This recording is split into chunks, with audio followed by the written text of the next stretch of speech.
तो गाइस फिर से एक धमाका न्यूज़ बताने वाले हैं आपके बीच। पावर स्टार पवन सिंह, ऐसी हिट मशीन और रिकॉर्ड मशीन नाम नहीं दिया गया है पावर स्टार का। किसने इस गाने को लिरिक्स दिया है और किसने म्यूजिक दिया है ये मायने नहीं रखता है इनके गाने के ऊपर।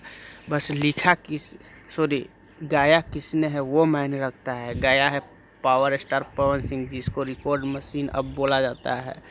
तो फिर से ये गाना ट्रेंडिंग नंबर 22 पे आया है। तो आपको मैं अभी प्रूफ दिखा दे रहा हूँ। देखिए 22 नंबर ट्रेंडिंग दिखा रहा होगा आपको। तो मैं इसको पूरा डिटेल दिखा रहा हूँ, आप देखें। और मैं अभी बता रहा हूँ आपको सबूत के साथ। ऐसे आप ये ना बोल पाए ऐसे फेक वीडियो बनाया है। तो देखिए ट्रेंडिंग में आ गया मैं, ट्रेंडिंग म्यूजिक का। और मैं काउंट कर लेता हूँ। नंबर 1 पे तो वह बारिश बन जाना पवन सिंह का ही है। और उसके बाद एक दो और वीडियो है इसमें ट्रेंडिंग में, और उनका टीचर भी है बारिश बन जाना के।